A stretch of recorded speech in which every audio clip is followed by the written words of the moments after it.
Kollywood star hero Vijay అందరిది ఒక దారి, ఈయనది మాత్రం ఇంకొక దారి. అసలు రూమర్స్ అన్నీ ఎట్లా వస్తున్నా తెలుసా ఈ టాపిక్ మీద? మ్యాటర్ ఏంటంటే పాన్ ఇండియా స్థాయిలో రెమ్యూనరేషన్ తీసుకుంటున్న స్టార్స్ రెమ్యూనరేషన్ ఒక ఎత్తు, విజయ్ రెమ్యూనరేషన్ మాత్రం నెక్స్ట్ లెవెల్ అంటూ రూమర్స్ పుట్టుకొస్తున్నాయి. ఇంతకీ అసలు యాక్చువల్ స్టోరీ ఏంటో ఒకసారి మీరే చూసి అర్థం చేసుకోండి. ఒక సినిమా హిట్ అయితే 1-2 కోట్లు రెమ్యునరేషన్ పెంచే హీరోలను చూస్తూ వస్తున్నాం. లేదా పాన్ ఇండియా హీరో అనగానే 100 కోట్లు రెమ్యునరేషన్ తీసుకుంటున్నారని విన్నాం. కానీ సినిమాకు 50 కోట్ల రెమ్యునరేషన్ పెంచుతున్న హీరో కూడా ఉన్నాడు అంటే మీరు నమ్మగలరా? అతను ఎవరో కాదు, కోలీవుడ్ స్టార్ దళపతి విజయ్. లియో రిలీజ్ కు ముందు వరకు ఈ స్టార్ హీరో రెమ్యునరేషన్ 100 కోట్లు. కానీ లియోకు 150 కోట్లు తీసుకున్నాడట. ప్రస్తుతం గోట్ అనే మూవీలో నటిస్తున్నాడు.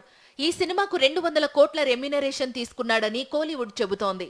త్వరలో కెరీర్లో చివరి చిత్రంలో నటించబోతున్నాడు విజయ్.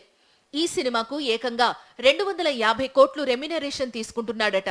మొత్తంగా ఒక కోలీవుడ్ హీరో ఈ రేంజ్ లో రెమ్యునరేషన్ తీసుకోవడం పాన్ ఇండియా వైడ్ గా హాట్ టాపిక్ గా మారింది. విజయ్ కు కోలీవుడ్, మాలీవుడ్ తో పాటు ఓవర్సీస్ మార్కెట్ లో విపరీతమైన క్రేజ్ ఉంది. అందుకే లియో మూవీ వసూళ్లు 600 కోట్లు దాటాయి.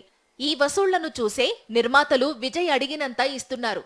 ఎంత రెమ్యునరేషన్ చెప్పినా సరే ఇస్తామంటున్నారు. విజయ్ నటించే చివరి చిత్రం జూన్లో ప్రారంభం కానుందని తెలుస్తోంది. డిసెంబర్తో షూటింగ్ పూర్తి కానుంది. వచ్చే ఏడాది వేసవిలో సినిమాను రిలీజ్ చేయాలనుకుంటున్నారట. తమిళ దర్శకుడు వినోద్ ఈ ప్రెస్టీజియస్ ప్రాజెక్ట్ ను తెరకెక్కించబోతున్నాడు.